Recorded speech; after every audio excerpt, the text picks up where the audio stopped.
Okay,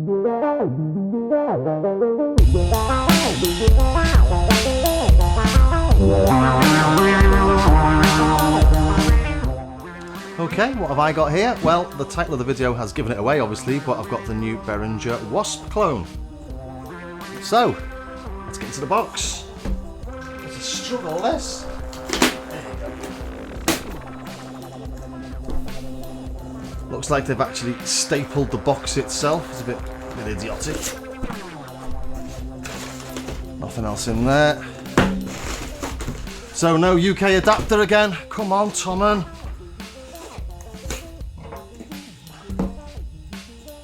What's the bets? This is EU and not UK. EU. You know, it's getting really annoying. I know I shouldn't really whinge about the plug sockets, but they know it's coming to the UK. Some things you get from Thomann, they actually send you a UK plug adapter. But it's just random. It's quite annoying though, because you run out of them. Then you got these stupid adapters in all your plug sockets. Not Behringer's fault, but it does get a bit frustrating. Okay, and the first thing I noticed about this, that it feels like a proper size. It's got proper size knobs. Fantastic. I mean, it's got a lot less knobs than the others, but it doesn't feel small. It feels like the size that you'd expect a synth, a full-size synth, to have. Wow. Yeah, it's again, like all the others, it's got lovely sort of nice wooden panels, sort of a hefty little object, metal. Knobs all feel really... These are the best knobs they've made. There might be the same thing underneath. Look at that metal. Pretty cool.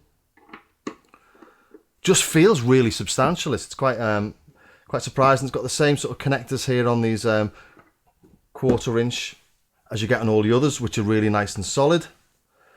MIDI in, MIDI through. I think the MIDI through also acts as a MIDI out. It does on a couple of the others. And USB MIDI as well on the front, which is a bit weird.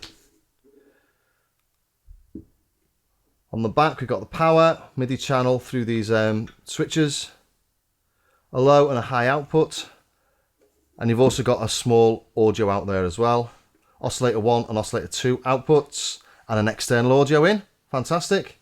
This is really a bit annoying though, having that on the front. Don't know why they've done that. Sort of looks wonky as well. Okay.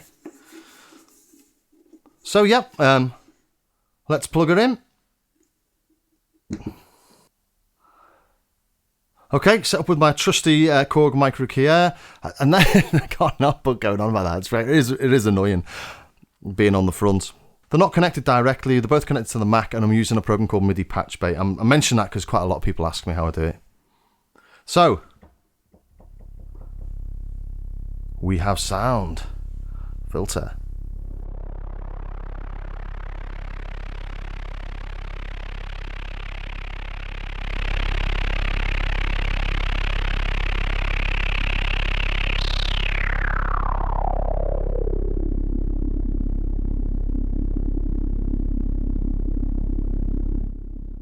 So how do we stop it from running? We've got a VCA hold switch there, so let's take that off. That's better.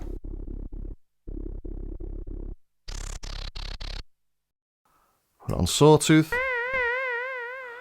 Here we go. So you've got two oscillators, external, control oscillator. I imagine this might be the LFO. There you go. Pitch modulation, turn that off.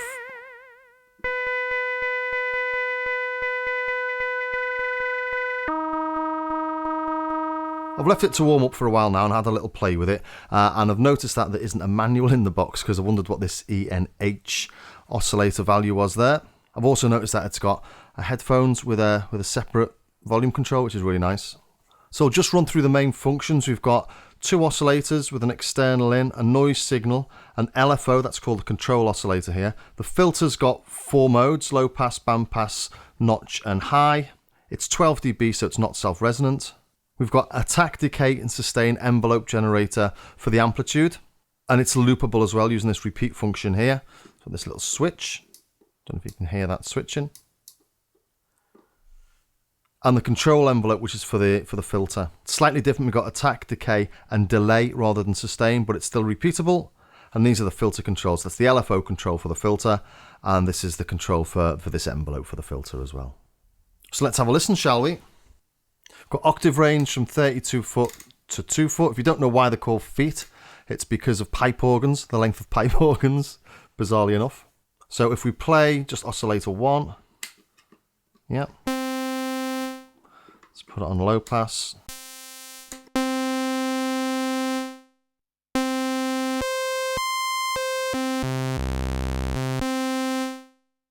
And you only have on these the same sort of width of keyboard playability that you would on the original. The Pro one was the same. So you can't play a really low note when you're on 4 foot. I can't go 3 octaves down. And I can't go 2 octaves up. So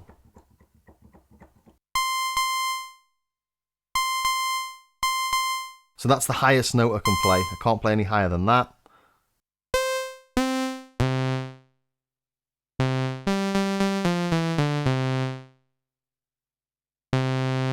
And I can't play any lower than that. This is going octave up and down. I can't go lower than that, and I can't. So it's like it's got a sort of 37 key keyboard, something like that. Maybe 4 octaves in total, which would be 48, wouldn't it? But that's keeping it the same as the original synths, isn't it? The oscillators weren't developed for going from an 88 note keyboard. But I'm mentioning that because a couple of people did ask me about it on the Pro 1 video. So what have we got on oscillator 1? We've got sawtooth. We've got a square, or a pulse I should say, because we've got a pulse width that we can change from 10% to 50%. And it's not as fluty as some, is it? It's not like a perfect square, that.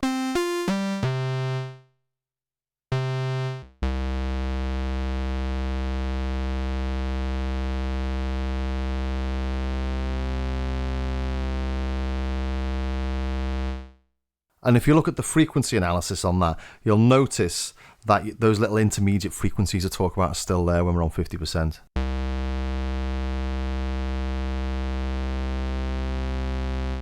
And they rise as you make the pulse thinner.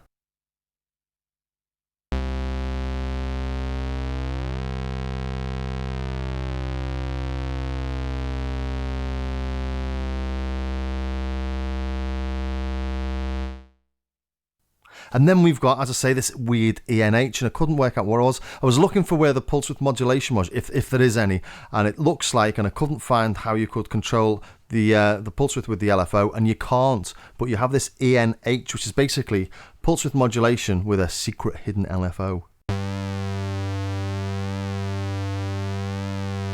So you can't change the speed of that. And playing with this this width knob doesn't do anything either. So really, really basic pulse width modulation, but it is there. Oscillator 2 then. And this differs from oscillator 1 in that you can change the pitch. Let's turn it on. Rather than change the pulse width. So the pulse, well, the square is always a square. And you'll notice this one is a lot more square and you don't get those intermediate frequencies. Just compare that one with oscillator 1. Let's turn this one off.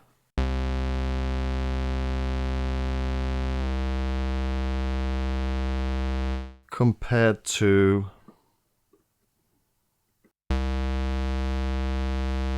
so if you really need a clean fluty pulse or square, you've got one here. You can also adjust the pitch on oscillator 2. There's no sync, and the pitch is equal to oscillator 1 when it's on almost 3 o'clock, and I'm not sure that's correct, to be honest. Let's put one on as well.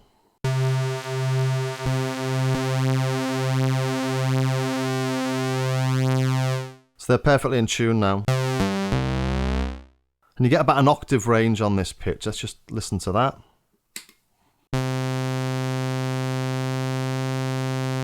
That's a perfect C. Just under an E. Just over a D. So it's about an octave.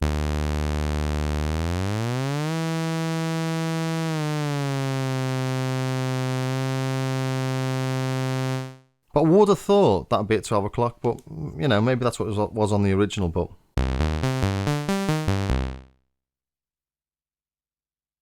We'll see, I'll have to check that out.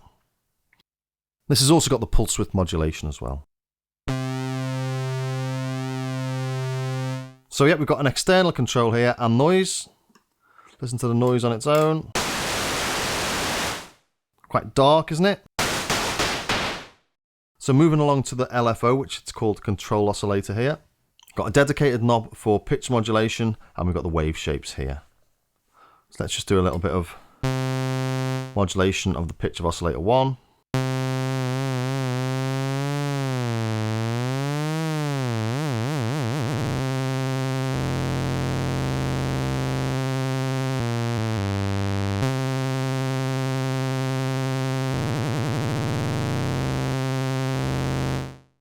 And that's supposedly 100 Hz or thereabouts. And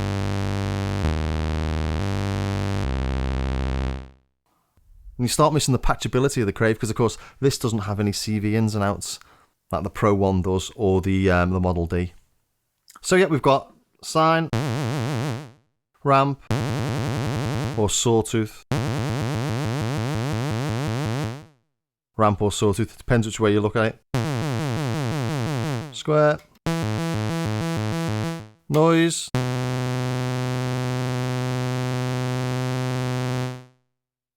And you got random sample and hold effectively.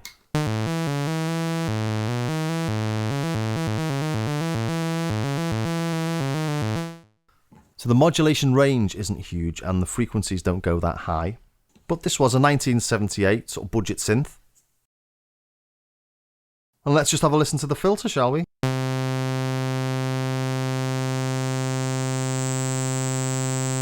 So that's resonance on full, no self-resonance, but you know, it's a 12 dB, it's what they do.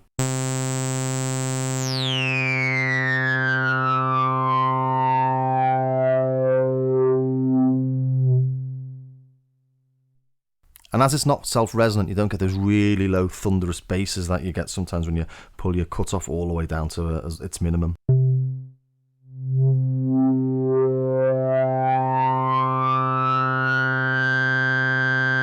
Very nice sounding though, isn't it? So you've got band pass as well.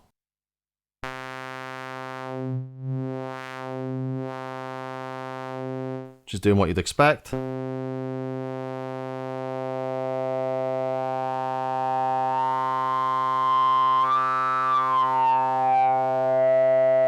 Nice bit of resonance in there. Notch.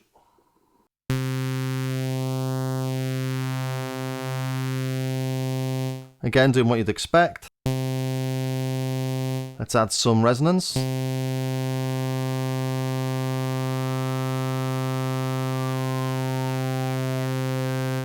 that's quite nice because sometimes on a 12 dB notch filter you don't hear the resonance, it just sort of knocks out the notch.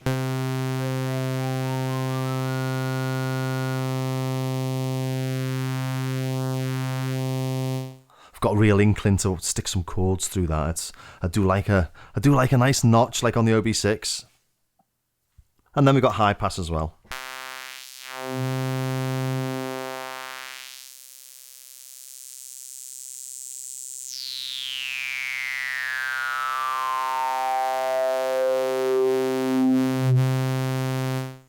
Lovely and smooth those, aren't they?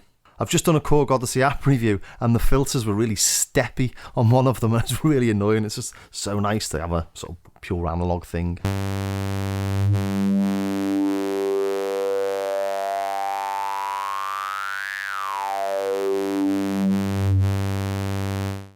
These are the modulation controls for the filter. Let's stick it back on low pass.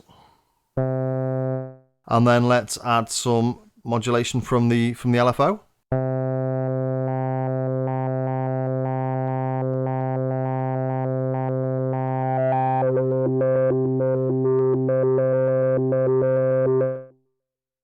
But what it doesn't have is a central notch on this, so sometimes you're hearing a little bit of modulation and you're not sure where it's coming from. It's because these don't have a central indent.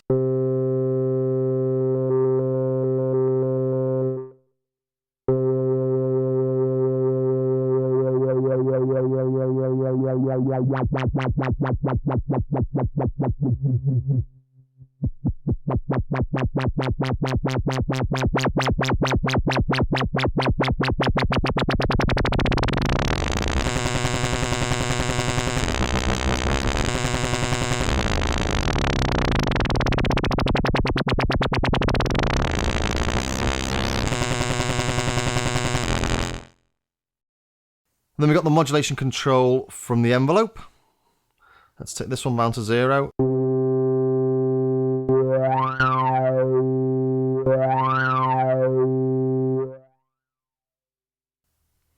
And this has a delay, so this delay sets a time before the attack comes in. So let's put that on full.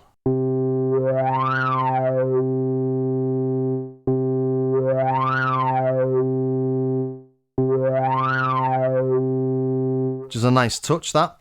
And then we've got the loop.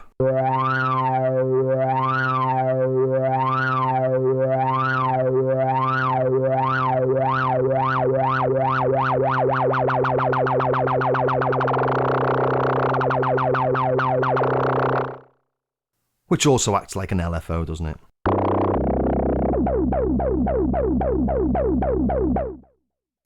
Let's try that and an extra LFO, shall we, as well?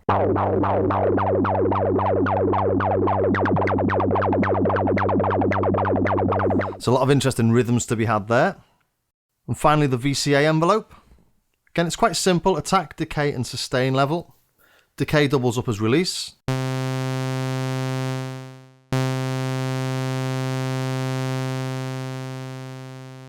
Let the sustain down.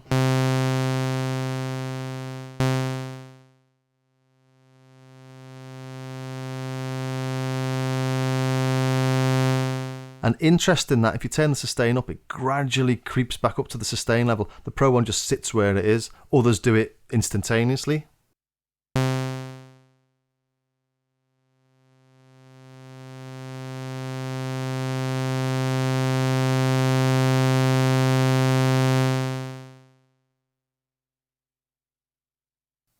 The envelope generator, its states are analog.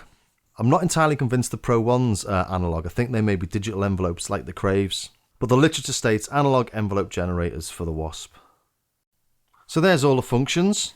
Let's try a few sounds, shall we? Let's just try 2 oscillators to start.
I'm noticing I'm getting some double triggers here.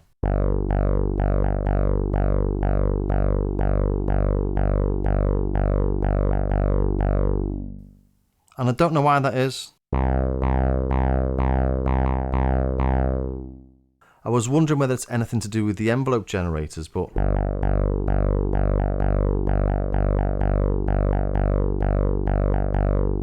can't work it out. It's not on repeat. So, a lovely little synth, and the size of it feels really nice. I'll have to check out the pitch and then this double triggering, but other than that, it's a really nice little synth. I do like it. It's really simple, but it has got a real charm to it. And sound-wise, it's got a bit of grit and a bit of dirt in there, hasn't it? I do like it.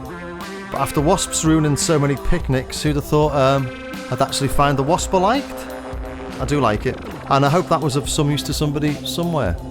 See you next time.